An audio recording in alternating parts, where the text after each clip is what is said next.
Democratic Congressman Jared Moskowitz of Florida. He was the former director of the Florida Division of Emergency Management. So, Congressman, I just want to make sure I'm getting this right. You have Noem arguing FEMA should financially support states that are undergoing disasters, but leave the actual emergency response to those states. In your opinion, is that the most effective model?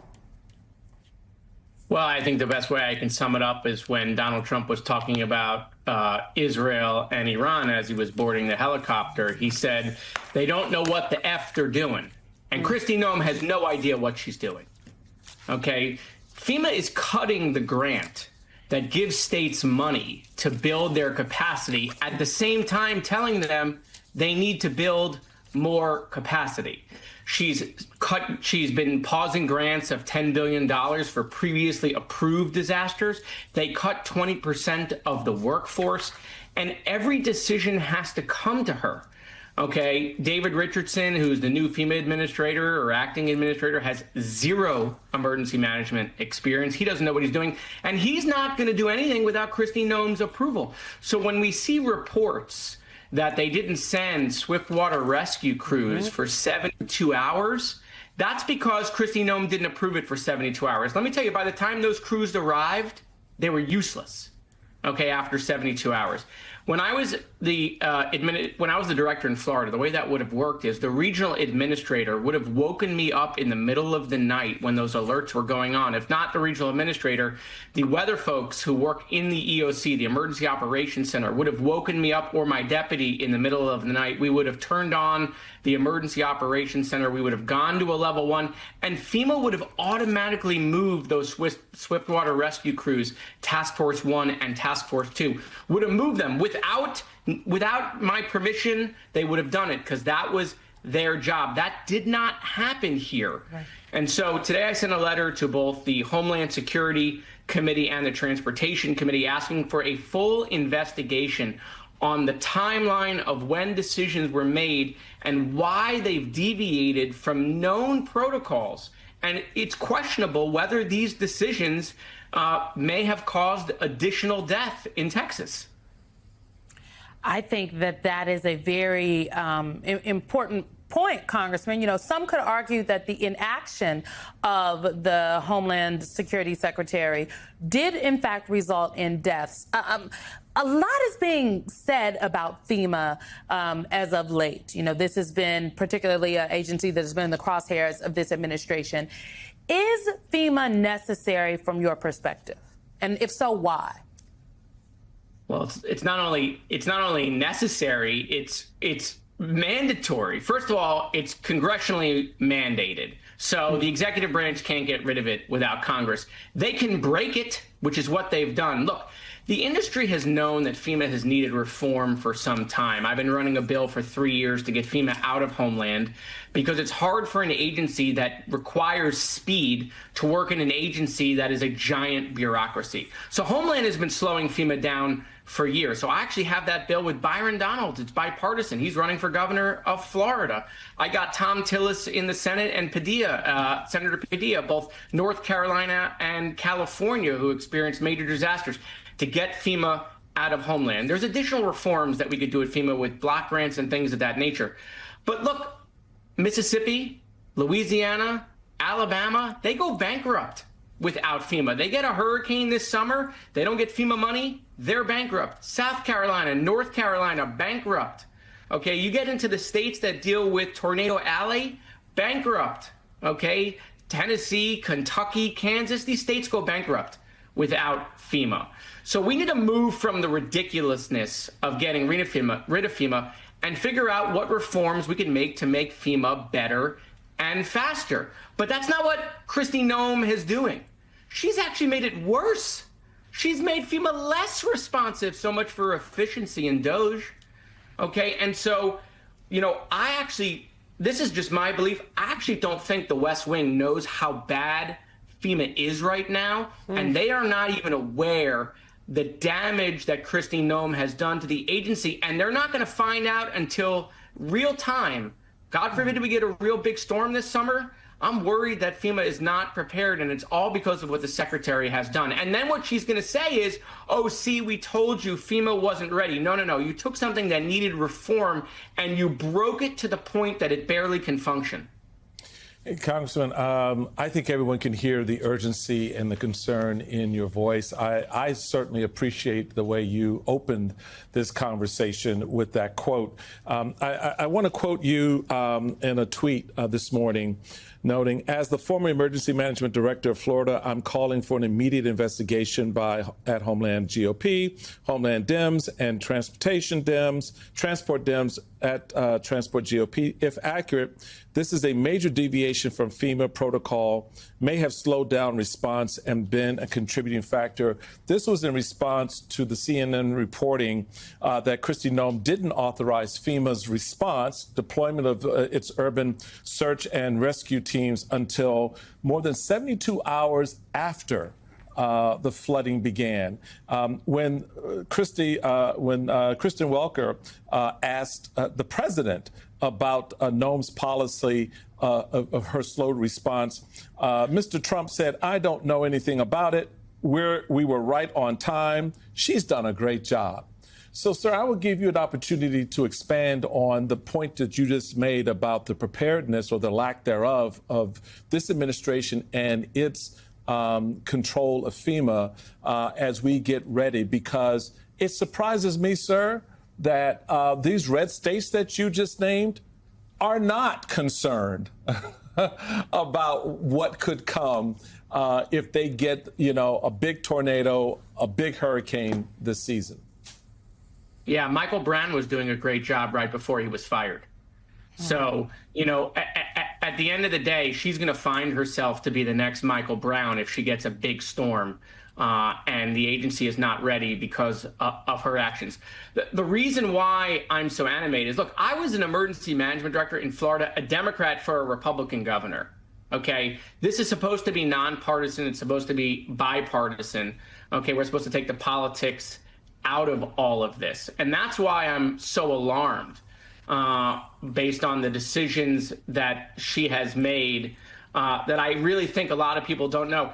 If you talk to members of Congress, you talk to Republicans from Louisiana and Mississippi or in Georgia, okay, they want FEMA reform, but they don't want FEMA removal. They're well aware that FEMA is necessary. And so, yeah, I think this administration, when the president says, he doesn't know, that's right. I think they actually don't know how bad Kristi Noem has made FEMA. Do you know right now the regional administrator position in Florida is vacant? We don't have a regional administrator in Region 4. It's vacant. You got regional offices that are 20, 30% empty because they were forced to leave. Those are the people that call the state directors. Those are the people who know the county administrators. If you look at what happened in Texas, evacuations are done at the local level in coordination with the state. And so she has no idea what she's doing. The best thing that she can do now is sponsor my bill, get FEMA out of Homeland, get it away from her, okay, so that we can start reforming and rebuilding the agency. I mean, this is an agency that's literally responsible, right, for the contingency plans for government. God forbid we had a major disaster, a war, some sort of, unbelievable event. Okay, and she's breaking it to the point where it can't function. They can do that to anyone. Many people have said that since Donald Trump has ordered people snatched out of their homes or off the streets in this country and shipped off to foreign countries, sometimes countries that person has never visited. I, for one, wasn't sure that that was true the first time I heard that statement. Surely that couldn't happen to someone who was in the United States legally. But then it did. And then I said that it could happen to anyone. I never would have thought that it would have happened to Kilmar Abrego Garcia, who was the subject of a court order saying that he specifically could not be deported to El Salvador, and then Donald Trump deported him to El Salvador.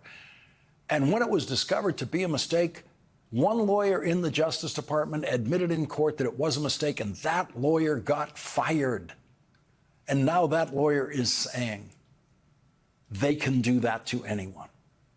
And that lawyer is the most credible source you can possibly hear on what they can do to you. And he says they can do that to anyone. That's how real it is.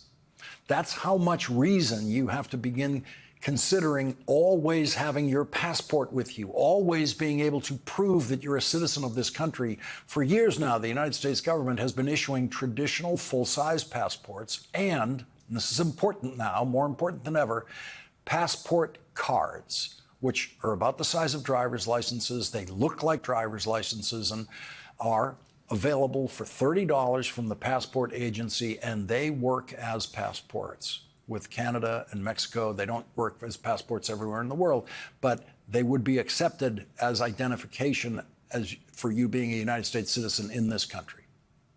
And as a public service announcement tonight, if you don't have one of those passport cards, now is a very good time to apply for one. You should always have to have it in your pocket now in the United States of America, because the United States of America has finally become that place where you might have to show your papers if masked men carrying weapons of war jump out of unmarked vans and try to drag you into one of those vans. They can do that to anyone. Those chilling words that we used to hear in movie dialogue about Nazis, papers please, are now more chilling than ever, because we now live in a country where if you don't have the ability to prove you're a citizen at all times in your pocket, they can do that to you, because they can do that to anyone. The lawyer who admitted in court that Kilmar Abrego Garcia was removed from this country by mistake is named Erez Raveni. He lost his job in the Trump Justice Department for telling a federal judge the truth. That is a reason you can be fired by Donald Trump's Justice Department, telling a judge the truth. Prior to Donald Trump's Justice Department, you could be fired from your job in the Justice Department if you did not tell a judge the truth. Erez Raveni has now become a whistleblower who has informed the Senate Judiciary Committee about the workings of the Justice Department and defying judges' orders under the guidance of the Principal Associate Deputy Attorney General Emil Bove, whose previous job was Donald Trump's criminal defense lawyer. And just a couple of months of serving in Donald Trump's Justice Department, doing Donald Trump's wishes, Donald Trump has nominated Emil Bove for a judgeship on the Third Circuit Court of Appeals. Supreme Court justices usually are chosen from courts of appeals. Emil Bove's elevation to a Federal Circuit Court of Appeals may very well be step one in Donald Trump's plan to put his last criminal defense lawyer on the United States Supreme Court for the next 40 or 50 years. Emil Bove is 44 years old, and Emil Bove has proved he will do anything for his former criminal defendant client, Donald Trump. Politico obtained emails and text messages turned over to the Senate Judiciary Committee and published them on the Politico website today. Politico reports the newly released messages reinforce claims by whistleblower Erez Raveni that Emil Bove played a key role in the decision by Trump administration immigration officials to turn scores of Venezuelan immigrants over to El Salvador's government, despite a U.S. judge's order not to do so. Many of the messages pertain to an extraordinary showdown on March 15th, when immigrant rights lawyers persuaded a federal judge in Washington, James Boasberg, to order the administration to halt an in-progress deportation of 130 Venezuelans to El Salvador. Boasberg ordered that planes containing the men who Trump deemed alien enemies under a wartime law be turned around if necessary, and in any event that the men not be handed over to the Salvadoran government. The messages show that in the hours after Boasberg's ruling, Raveni repeatedly relayed to colleagues that the immigrants covered by the judge's order should not be turned over to El Salvador. The material included emails saying, quote, "The judge specifically ordered us to not remove anyone in the class and to return anyone in the air. No one subject to the Alien Enemies Act in our custody can be removed, and anyone in the air should be returned unless they have our Title VIII final order. Please confirm receipt and let us know what, if anything, is happening." When Erez Raveni heard nothing in response, he texted a colleague at the Justice Department saying, quote, "Guess we're going to say F you to the court. Super." To which his colleague responded, quote, "Well, Pamela Jo Bondi is, not you."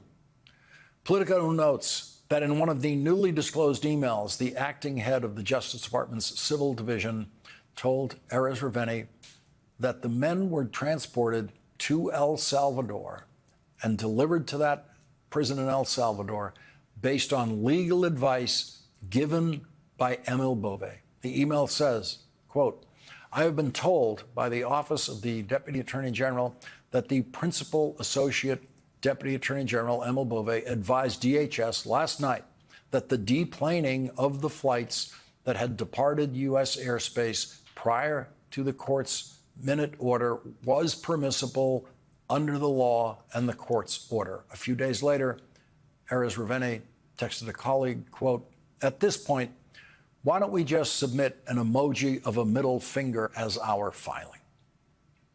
In an interview with the New York Times today, Erez Raveni said this: "If they can do this sort of thing to Abrego Garcia, to 238 people that nobody knows, and send them to CCOT forever with no due process, they can do that to anyone," said Mr. Raveni. It should be deeply worrisome to anyone who cares about their safety and their liberty that the government can, without showing evidence to anyone of anything, spirit you away on a plane to wherever, forever. To wherever, forever. They can do that to anyone. Erez Raveni told the New York Times the Department of Justice is thumbing its nose at the courts and putting Justice Department attorneys in an impossible position where they have to choose between loyalty to the agenda of the president and their duty to the court. The New York Times reported on Erez Raveni's motivation as a whistleblower. Mr. Raveni said he came forward for reasons larger than Mr. Bove's judicial nomination, concerned by what he described as a degradation of the principles of honesty to the courts that have long guided the Justice Department. He noted that he has never been a member of a political party and spent the first Trump administration zealously defending its immigration policies in court. But what the administration has sought to do in recent months was far different, he said, a deliberate strategy of deceiving and disregarding federal judges. Senator Sheldon Whitehouse, a member of the Senate Judiciary Committee, will join us to consider what this new information means for the Senate's upcoming vote on Emil Bove's confirmation. The most important new development today in the turbulent sea of government chaos, confusion, and lawlessness unleashed by the inauguration of Donald Trump is that a federal district court judge in New Hampshire, appointed by Republican President George W. Bush, has said no to Donald Trump and issued a nationwide injunction to stop Donald Trump's most blatant violation of the Constitution. The ruling comes 13 days after the United States Supreme Court struck down a nationwide injunction issued by another federal district court judge on the same subject, Donald Trump's unconstitutional executive order denying birthright citizenship to babies born in this country whose parents are not citizens. The problem with Donald Trump's executive order is, of course, that the United States Constitution says in clear English that all babies born in this country have a right to citizenship, except in the very few cases involving babies born to diplomats and other personnel from foreign countries serving at embassies and elsewhere in the United States. When the Supreme Court struck down another district court judge's nationwide injunction against Donald Trump's executive order ending birthright citizenship, the Supreme Court specifically said that the only way a nationwide injunction could be issued by a federal district court judge in such a case or in any other case is that the judge would first have to certify a class action lawsuit, which is exactly what Judge Joseph LaPlante did in that New Hampshire case. The class of plaintiffs that Judge LaPlante certified as legitimate class action plaintiffs are babies born in the United States who could be denied citizenship by Donald Trump's order. Those babies have pseudonyms in the lawsuit, first names only. Page 5. Petitioner Sarah is the daughter of petitioner Susan, a citizen of Taiwan. Susan and Sarah reside in Utah. Susan has lived in the United States for 12 years. She is currently in the United States on a student visa and is in the process of applying for lawful permanent resident status based on an approved employment-based visa. Her husband, the father of her children, is not a U.S. citizen or lawful permanent resident. Susan gave birth to Sarah in Utah in April 2025 and applied for a United States passport for the child. She has 3 other children, all of whom are U.S. citizens. The judge describes other babies who are the plaintiffs in this class action case. And in the judge's 38-page ruling today, most of the 38 pages describes why those babies are certified as a class under the class action rules. The judge wrote, "This court has no hesitation determining this situation warrants emergency injunctive relief and class certification. The executive order would reverse a nationally known and recognized government policy in place for over a century and affect thousands of families." Judge LaPlante wrote, "Petitioners will likely succeed in claiming that the executive order violates the 14th Amendment. The 3 other district courts assessing the constitutionality of the executive order also found that the plaintiffs would likely succeed. The executive order flouts the plain language of the 14th Amendment to the United States Constitution, conflicts with binding Supreme Court precedent, and runs counter to our nation's 250-year history of citizenship by birth. The denial of citizenship to the plaintiff's members' children would render the children either undocumented non-citizens or stateless entirely. The children would risk deportation to countries they have never visited.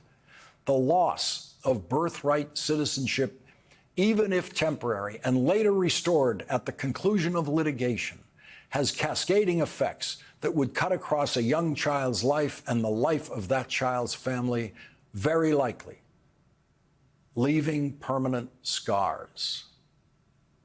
Donald Trump doesn't care about those scars. Emil Bove doesn't care about those scars. Everyone working with and for Donald Trump to try to rip out a clause of the Constitution and hurt those babies does not care about leaving permanent scars. In court today, Judge LaPlante said that birthright citizenship is, quote, the greatest privilege that exists in the world.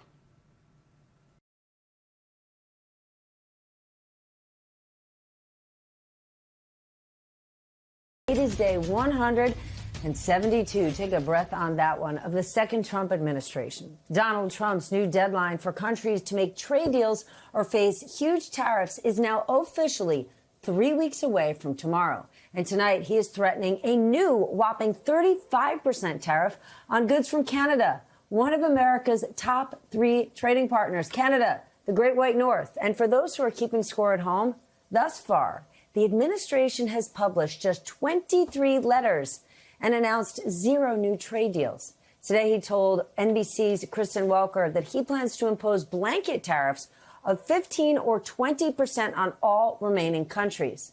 And his former vice president, Mike Pence, yes, Mike Pence is back. He is giving Trump's plans a major reality check, and he is saying it on the record. Watch this. If we have a unilateral tariff of 10% on the American economy of all imported goods, that's 4 times the average tariff today. I saw Secretary Bessent speaking very glowingly about the projection is $300 billion in tariff revenue this year. Well, tariffs are a tax, and American importers and businesses and ultimately consumers pay almost all of that. And so literally a week after we managed to extend the Trump-Pence tax cuts and prevent a $2,000 tax increase on working families, the administration is right now boasting of the fact that that the average American household is going to see about $3,000 increase in the cost of goods because we're paying that. That is correct. And do you know who knows that is correct? Treasury Secretary Scott Bessent, Commerce Secretary Howard Lutnick. Meanwhile, the U.S. is resuming deliveries of some weapons to Ukraine starting tomorrow. That is according to a U.S. official and a source familiar. It will be the first weapons delivery since Defense Secretary Pete Hegseth paused them, a decision that Trump claims he did not know about and has since reversed. Today, Trump's Secretary of State Marco Rubio also had a big day meeting with Russia's foreign minister. And the secretary came out of the meeting saying they exchanged what he called new ideas about how to end the war. But to be clear, Rubio met with an official from the country that invaded Ukraine, the same country that also just hours before those optimistic comments launched a massive attack on Kyiv, where more than 400 drones and missiles hit the Ukrainian capital. City officials there say the attack killed 2 and injured at least 17 others. While in Washington, both House Speaker Mike Johnson and Senate Majority Leader John Thune said they are prepared to move forward with new sanctions on Russia. But of course, it will likely come down to whether or not President Trump supports that move. And tonight, the president said he will have a major statement on Russia come Monday. We got a lot to cover, so let's get smarter with the help of our lead-off panel tonight. Peter Baker joins us, Chief White House Correspondent for the New York Times. Daniela Diaz, a congressional reporter for Notice. And Nayyera Haq, former White House Senior Director and former State Department Senior Advisor. She is now the Assistant Dean for Syracuse Maxwell School in D.C. Mr. Baker, I turn to you first. The president is now making a big threat against truly our closest ally and neighbor, Canada. He is talking about raising a blanket tariff rate as high as 20%. Help me out. To me, this just seems like chaos. Chaos with no strategy or reason behind it. Yeah, I mean, at this point, we had so many different threats, so many different deadlines, so many different announcements at this point that it's hard to know which one to take seriously. But if it turns out that we do impose a 20% tariff on Canada that actually goes into effect, that's going to have a major effect on consumer goods because we get a lot. Canada is one of our 2 largest trading partners along with Mexico. A lot of things come over the border there. And it's going to be seen on the shelves here in the United States. One of the reasons Donald Trump won the election last year was because of inflation, because people perceived prices to be going up too much under Biden, even though the inflation rate did come down by the time of the election. Well, a 20% tariff rate means on those goods coming over the border, it's going to be higher than the inflation rate at its worst under Biden, right? And I think that this is something that's going to shock a lot of consumers at some point if they start to see shelves emptying out and prices going up. The key words are at some point. Daniela, let's talk about Mike Pence, the president's former VP, who on many, many issues still stands in line with President Trump. He broke it down today, saying all of the proposed tariffs are a tax, even the 10% baseline, and it is American consumers and businesses that will pay the cost. Mike Pence knows this. Republicans on the Hill know it. Treasury Secretary Bessent knows it, and yet they are still accepting that the president is misrepresenting the way these tariffs work. I mean, Stephanie, to be clear, Pence is not the leader of the Republican Party anymore. You know, I remember when I was covering Mike Pence when he was the vice president, and it's a very different Republican Party now than the one he's currently criticizing and the moves that President Donald Trump is making. Look, obviously, he's going to come out and say that he does not agree with the decision that Trump is making to try to bring these countries to the negotiating table with these blanket tariffs. But it is interesting to see that he compares it to what Trump did his first administration, noting those differences in this interview with Bloomberg, saying, of course, when I was vice president, we did a completely different method to try to negotiate with countries on trade. And it seems that what President Donald Trump is doing this time around is not going to work. So hearing that from him is interesting, but it is notable that the Republican Party, those Congress members that I talk to on Capitol Hill every single day, Republicans, are still standing by the Donald Trump's method to try to bring these countries to the negotiating table, even our allies. He also said something very interesting about China and how that what the president is doing on trade is hurting our own effort to rein in China, which is the purpose of this trade war to begin with, by going after our closest trading partners and not using them as our actual allies. Nayara, is this a consequence of Trump always feeling like he has to go big, go alone, and sort of doesn't need anyone? He's the man.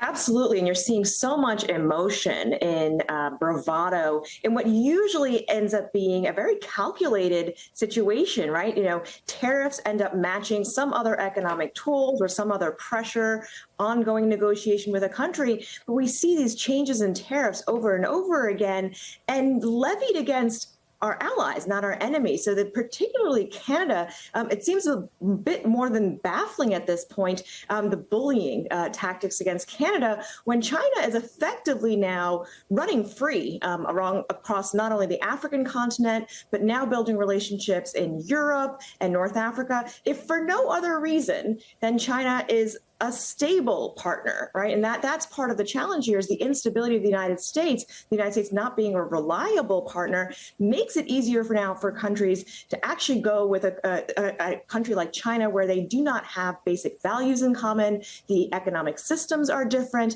but they'll do that, A, for the products that you can get from China that, frankly, everybody in the world at this point is dependent on, and B, because they know what they're getting and they think it'll be consistent. Peter, I'm always glad you're here, but today when we got so much Russia news, I was especially excited. So bring us back to your Moscow days, because I need this explained, right? The president is now saying he's making a big Russia statement come next week. And at the same time, America is restarting our weapons shipments to Ukraine. What do you think is going on here? Yeah, it's interesting. You know, you heard President Trump just this week express great consternation with Vladimir Putin, that Putin is giving us nothing but, and you can fill in the word here, it's not a word we usually say on television. And it may be that Donald Trump is the last person in Washington to recognize that Putin is trying to play the United States and not really interested in a peace deal. But he does seem to be recognizing that now. And that raises all kinds of questions. Does that mean then the bromance that he has had with Vladimir Putin over the last 10 years, really even longer than that, is in fact fraying or not? Will he take that frustration that he's feeling with Putin's resistance to a peace deal and do anything more for Ukraine? We're at the end of the assistance that was approved under Biden. The stuff that's going to Ukraine right now that he's restarted is stuff that was approved during the Biden administration. Trump has done nothing beyond what Biden did to help Ukraine. Is he going to, at some point, do that? Is he going to approve this new sanctions legislation that Lindsey Graham and Richard Blumenthal are pushing through the Senate, which would punish Russia even further? It may be that's the announcement he has in mind. He likes leverage, obviously, and it may be his way of saying to Putin, you need to come back, otherwise I genuinely will come after you. We'll see if he follows through on that. Nayara, do you believe that this shows that the president's relationship with NATO is getting better, and perhaps his relationship with Putin, which many of us thought was sort of bulletproof, may actually be deteriorating? Oh, I think this is a blip in the usual relationship that we've seen over multiple years between Trump and Putin, probably exacerbated by the fact that there's egg on Trump's face at this point, right? On one hand, having given so much to Putin, gone to our allies at the G7 and argued for the re-inclusion of Russia, saying that Russia has been unfairly punished all these years, to yelling at Zelensky. Like, there's a whole host of things that he's done to not only undermine Ukraine, but also to undermine the relationship with NATO. So this is actually the aberration in what we've come to know from Trump. Is it a welcome aberration? Yes. Is it probably driven by some kind of embarrassment about realizing that Putin has taken advantage of him? Yes. Whether or not it will stick, whether or not it'll actually benefit Ukraine is still a big question. At the end of the day, we were already, as a coalition, not doing enough for Ukraine to win the war. Kyiv has been bombarded in record ways in the last this last week in what is now a 3-year war. The United States had the opportunity to help Ukraine win. At this point, it's just even saving that the land they currently have will be considered a big deal. Well, Johnson and Thune are now saying they are ready to go on Russia sanctions come, next week. But does any of this even matter, Daniela, if the president doesn't support the move? Well, it seems that President Donald Trump is signaling for them to get behind this. Senate Majority Leader John Thune, Speaker Mike Johnson, they wouldn't move ahead on this had they feel that they could get the support behind their Republican members and Donald Trump on an issue like this. That's the difference that we're seeing now, Stephanie, than even just a couple of weeks ago, is that they feel now they have the nudging from the president to move forward on this. And worth noting, Peter, of course, brought up that legislation from Senator Graham and Blumenthal, but that legislation has 80 senators already signed on to it. There is a lot of support for this measure in Congress already. So it's just a matter of putting this to a vote to see whether this could pass. But if there's one thing that Republicans tend to break on President Donald Trump, it is on the issue of Russia and supporting Ukraine. There's a lot of staunch Republicans who are staunch allies of President Donald Trump, like Lindsey Graham, who are speaking out and saying we need to act and support Ukraine on this issue and moving toward trying to, of course, set up these sanctions. All right, Peter, we've got one more topic I want to cover before I let you go. Today, a judge blocked Trump's birthright citizenship order, restricting it once again. Can you explain to us what this means? Yeah, so what the Supreme Court said just a few days ago was that individual district court judges cannot make universal national decisions on cases like this birthright citizenship challenge. In fact, it was on this birthright citizenship challenge that it made that decision. What they did say was the only way a federal district judge could apply a decision beyond the parties in front of him or her is if there was a class action lawsuit. And what the ACLU has done here said, fine, we're going to create a class action lawsuit. And the judge in this case said, fine, I certify this class. And therefore, now I have agreed with the other judges who said that birthright citizenship is part of the Constitution. And I'm applying it across the country using this class action lawsuit that, in theory, is in conformance with what the Supreme Court says had to happen. Now, what that means is then we'll have a 50-state consistent rule for the moment while they continue to litigate this decision. Before today, you had some states where birthright citizenship might be recognized and some states where it wouldn't be recognized. And what the judge says is you can't do that because it doesn't make any sense to have somebody be a citizen if they're born in Massachusetts, but not if they're born in, say, Texas. Good evening from New York. I'm Chris Hayes. 7 days after that tragic flooding in Texas, at least 121 people have been confirmed dead, while 166 are still missing. Almost a week out from the initial flooding, search and rescue operations have now shifted to a recovery phase as hope of finding survivors dwindles. And with that horrible reality front of mind, we're starting to learn the ways in which the Trump administration failed in its response to that deadly flooding.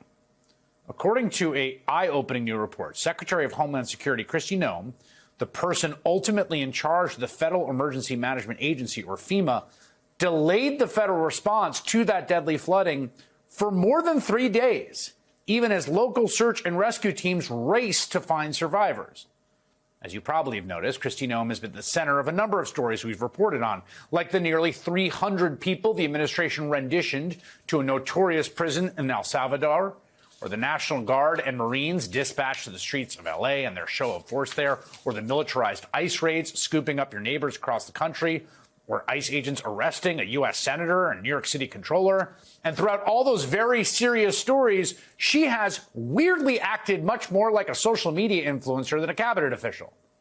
She has spent the bulk of her time dressing up, staging political stunts for social media, like the time she dressed like a firefighter during a training drill in Alaska, or the time she wore a life preserver for a photo shoot with the Coast Guard, or when she put on an ice vest and grabbed a gun to record a video for social media, or this infamous image of her posing in front of detainees at that mega prison wearing a $50,000 watch.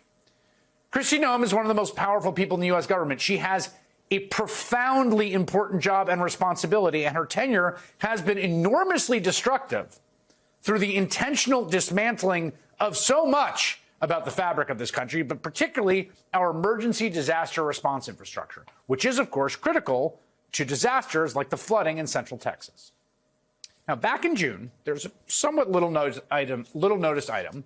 We learned about a new policy from the secretary, which, get this, required her direct approval of any DHS contract worth more than $100,000. At the time, lots of folks pointed out how absolutely ludicrous that policy was. One outlet, a federal news network, called it, quote, absolutely nuts in a headline. The Daily Kos warned that Noem's DHS disaster could wreck FEMA. I mean, we're talking about an agency that routinely spends billions of dollars on disaster relief. $100,000 is pennies in comparison to what FEMA needs to be able to spend quickly. It was obvious to anyone that knows anything about disaster relief that requiring the secretary's personal approval would create an enormous bottleneck and delay in a situation where time is of the essence. That is exactly what happened. According to a new report citing multiple FEMA sources, Secretary Noem did not sign off on deploying the agency's urban search and rescue team to Texas until this Monday, more than 3 days after the flood struck. Now, you might be wondering what Secretary Noem was doing over that holiday weekend. It turns out on Sunday, one day before finally signing off on the FEMA funding, as search and rescue efforts were frantically ongoing on the ground there, and the clock was ticking to find survivors, Noem did take the time to go to Instagram to generate some audience engagement. Quote, which one do you like for the official governor's portrait to hang in the South Dakota State Capitol? Thank you, David Ewell. Which portrait of herself should be displayed in her old capital? This portrait of Noem on horseback? Or this portrait of Noem on horseback? Or perhaps this portrait of Noem on horseback? When pressed about this reporting on Fox News, Secretary Noem didn't exactly deny it. CNN is basically got a report accusing you of slowing the process. Would you like to respond to that? Well, there you go. Fake news. CNN, again, is absolutely trash what they are doing by saying that, because our Coast Guard, our Border Patrol, BORTAC teams were there immediately. Every single thing I was on, they asked for, we were there. Well, that's not a denial, right? Because it was the search and rescue teams at issue, and it wasn't that they were denied authorization. It's that it came 3 days late. Noem probably doesn't need to worry about her job. I would worry about my own conscience, actually. But she doesn't need to worry about her job. Her boss thinks she's doing a, how would we call it, a heck of a job, to coin a phrase. In fact, her boss just spoke to NBC News' Kristen Welker about it. We don't have a recording, but here's the transcript of what he said when Welker asked, there are these reports that have come out that Secretary Noem, I guess, had to have signed off on FEMA expenditures, and they may have delayed some of the response. Trump responds, quote, I don't know anything about it. We were right on time. We were there. In fact, she was the first one I saw on television. She was there right from the beginning, and when she would not have needed anything, she had the right to do it, but she was literally the first person I saw on television that morning when we all woke up and saw this tragedy that took place during the evening, and she was right on the ball. She's done a great job. She was on TV. So obviously she's doing a great job, right? So good of a job, in fact, that this week she canceled, listen to this, she canceled a $3 million grant that was dedicated to attempting to create a kind of state-of-the-art system that would be able to warn local communities quickly when extreme weather arrives, including in sort of granular detail about which specific areas might be subject to the highest risk.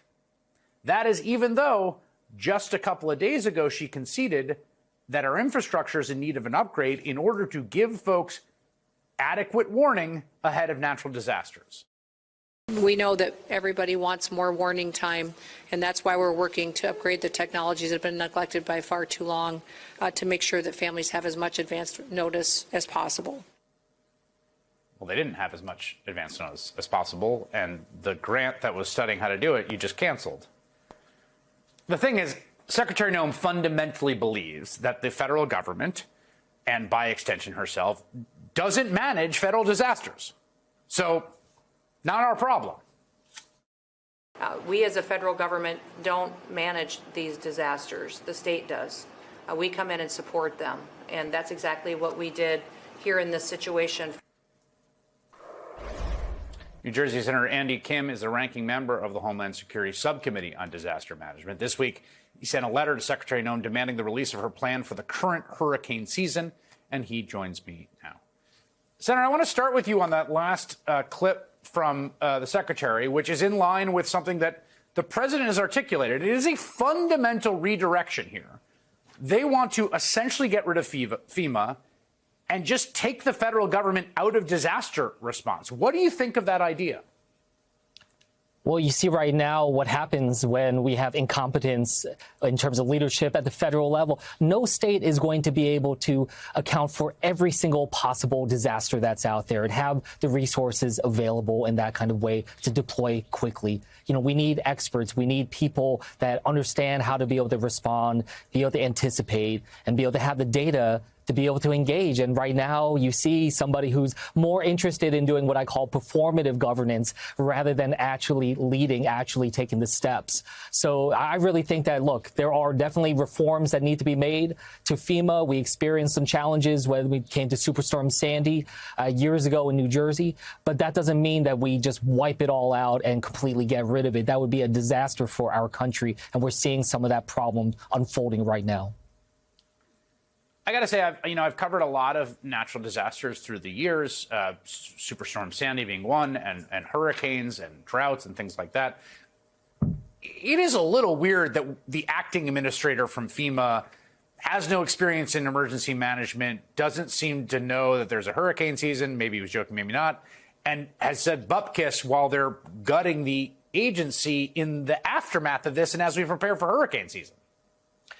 Yeah, and also, where is he right now? Has anyone actually seen him since this disaster in Texas? I mean, you know, we have a completely absent FEMA acting administrator, and he was not joking that he didn't know when hurricane season was. And actually, when I was doing a nomination hearing of another senior leader of DHS, I asked them, when is hurricane season? They didn't know what timetable was. And look, as we're getting into it, I mean, NOAA, our own National Weather Service, is saying that we could expect upwards of 19 named tropical storms, including upwards of 5 Category 3, 4, and 5 hurricanes.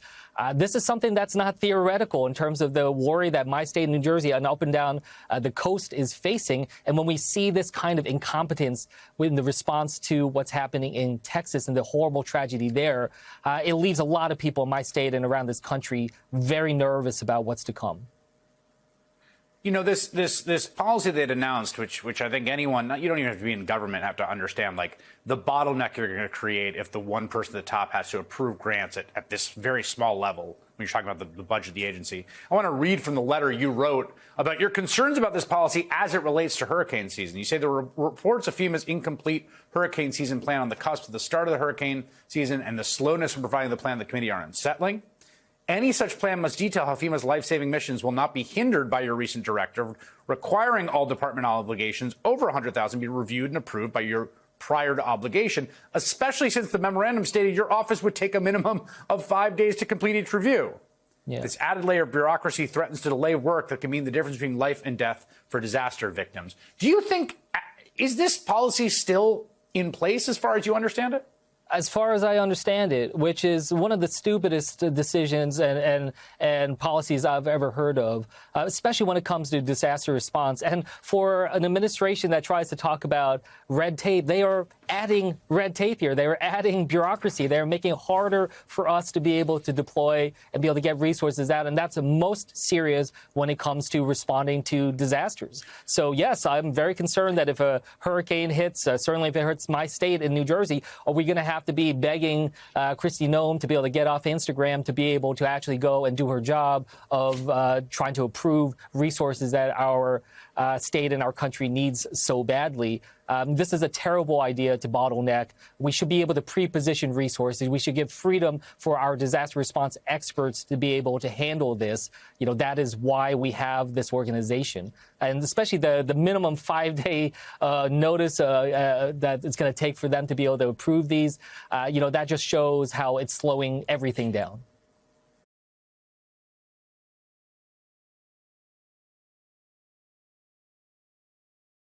But just fill in a lot of what you report here about how this note came to be.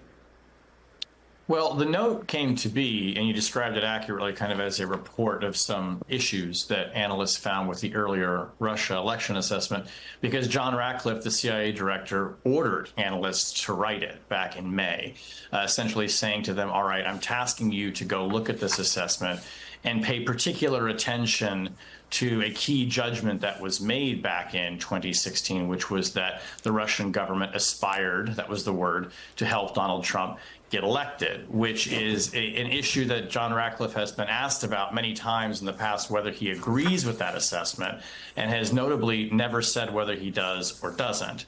So the context in which this tradecraft assessment is created is because the director, this politically appointed official, is telling the career analysts to go write about it. And we should also note, and I noted this in my story yesterday from a statement from Jim Clapper, it's highly unusual to order a review like this for a document that by now is 8 going on 9 years old. So it's not entirely clear what Ratcliffe said to these analysts, like why he wanted it done, but the clear direction from him came in May, and the analysts then dutifully wrote the report. So he asks for a review of the Intel assessment from 2016, and what the analysts give back to Mr. Ratcliffe is more confirmation about the integrity of the intelligence itself. But then is that correct? Yeah, that's right. The document essentially validates all the original findings. It takes issue with some of the process, but it does not overturn the earlier assessment. So this is year 9. This is, I think, the third person to run the CIA. I read from Danielle Sassoon, the former prosecutor from SDNY's deputy, who, when he resigned, said, you may find someone foolish enough or cowardly enough to do the things you want me to do. He was speaking about Emil Bobe. But is it your sense that what Ratcliffe got these folks to do was to reassess the assessment, and they affirmed the actual intelligence? We'll deal with the process in a second. I just want to make sure I understand that even this, I don't know, 4th CIA director coming in Trump's second term, making these folks do something that you describe reads like the written version of a hostage video, also affirmed the assessment about Russia. Yeah, that's right. They said essentially this is a quality assessment, and it did not come in and overturn the findings. And notably, it did not do the things that John Ratcliffe then publicly claimed that it did. He said in a tweet that John Brennan, Jim Clapper, and James Comey, the former FBI director, had, his words, manipulated intelligence in order to get Trump. The document doesn't say anything like that. It doesn't talk about silencing career professionals, as the CIA director claimed. I don't think you can even say that he's exaggerating or giving a tendentious reading of the document. It just literally doesn't say any of those things, which is, a very surprising thing that he would claim that it does, when anyone can go read these 8 pages for themselves. It'll take you 10 minutes and see that it doesn't say what he's saying. So, I think we're left to presume, did the assessment come back and not make the director happy? Did he think he would find something else? Because he's not accurately portraying what his own analysts at his direction told him. So let's stop right here. Andrew Weissmann, if there's a theme this week, it's all of the eggs that have been sacrificed to soak the faces of the Trump cabinet. This is, at the core, at the substance, egg on Ratcliffe's face, which is why he sends out a tweet misrepresenting, distorting, I will use the word lying, about what his own CIA note assesses. What are your thoughts about that as just a basic fundamental fact about what gets sent over to DOJ and puts other things in motion? I think if you step back for a moment and you connect what you're talking about with John Ratcliffe and your discussion and the clips you played with Pam Bondi, you really have here the confrontation of people publicly saying things that are not true, and the fact that people who are sort of career people, or if you were to bring a case, you actually have to have facts. And that's why Pam Bondi may publicly say all sorts of things about Jeffrey Epstein or anybody. You could have the president saying that. You could have the press secretary saying it. But, in a court of law, or if you have career people, they're actually looking at actual facts. And that's why Shane is saying, if you actually look at the hard evidence, it just doesn't support what is being just, spouted, but with no repercussions, just publicly said. And I just can't help but saying this is such a surreal conversation because, yes, this is what the CIA report says, but it's not just in black and white in the CIA report. It was in black and white in the Mueller investigation. It's in black and white in 2 indictments. You can read the emails and text exchanges and the hard evidence from the St. Petersburg, Russia Internet Research Group plotting to help Donald Trump win the election.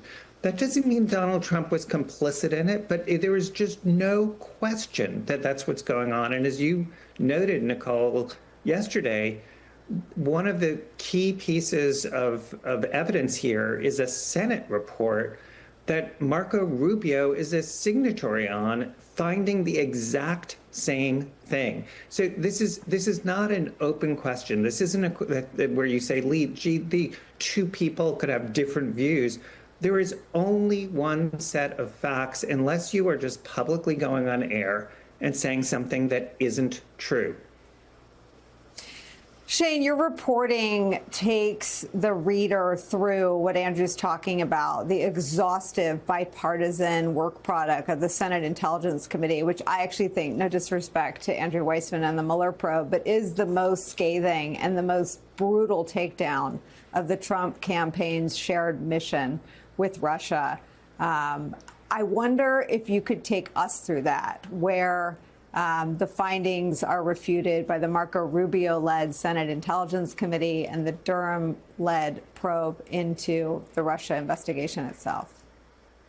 Yeah, I mean, the Senate Intelligence Committee spent about 2 years investigating Russia's interference in the election and really had a lot more time, frankly, to digest the intelligence and the information than the intelligence community had when they were trying to assess practically in real time what Russia was doing.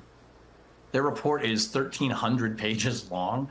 They interviewed Director Brennan, Director Comey, Director Clapper, others. They interviewed all the analysts who wrote the assessment that John Ratcliffe has now ordered this review of. And it absolutely confirms, just as Andrew said, what the bottom line assessment was back in 2016. The Russians interfered in the election. They did it through placing divisive social media, through hacking Democratic emails and leaking them through intermediaries. They intended to denigrate Hillary Clinton in order to help Donald Trump. And, it's important to note, too, the Senate Intelligence Committee had access to the highly classified information that some of these findings, or really all of these findings, were based on, that the CIA had, that the NSA also had, and the FBI. They reviewed all the work and they came to the same conclusion. And you can go read it for yourself. I mean, this report is public, and you can go find the sections that are of interest to you and walk through it chapter and verse. The Durham report is also notable. And in my story, I have a letter that Clapper and Brennan's lawyer sent to John Durham after they'd given their long interviews, essentially laying out for the record, right, here's everything my clients told you about their role in crafting the assessment, what they did do, what they did not do, importantly. And there was a lot of expectation at the time that John Durham was reviewing how the FBI had conducted its investigation into the Russia probe, that he was going to come up with some evidence that intelligence officials had somehow skewed this or maybe cooked things up or were framing it to make it look worse for Donald Trump or allege associations that weren't there.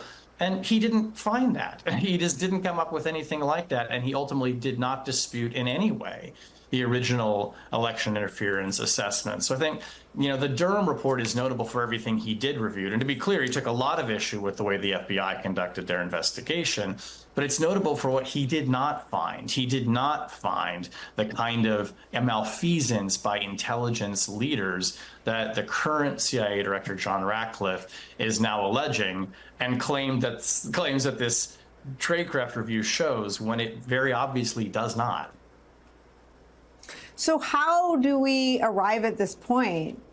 I guess I'll let you try to answer this, Andrew Weissmann, where a criminal investigation has been confirmed to be underway into John Brennan and Jim Comey over the Russia probe. Well, John Brennan said something in the clip you played where he said, it's not usual to have this sort of leak happen. That's an understatement. And I think that viewers can take from that what is going on here. Obviously, that leak is not coming from Jim Comey or John Brennan. And so you have to ask yourself, why would they be doing that? When you're in the Department of Justice, it is the rule is sort of put up or shut up. It is like you either, indict somebody or you're not supposed to have them subjected to the public opprobrium of a criminal investigation. So this, to me, sort of reeks of a distraction, a sort of like look over here at the birdie. And don't look at other things. It's also notable, if you're thinking about sort of what's going on, there is normally a 5-year statute of limitations to bring a criminal case.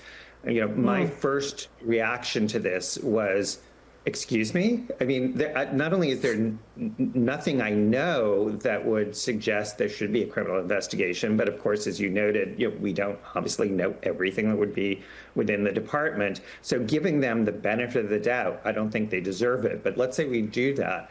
It's still totally unclear how they're going to have a criminal investigation if what they're looking at is something that happened in 2016. That is not something within a 5-year statute of limitations. I don't do math publicly, but even I can do that math.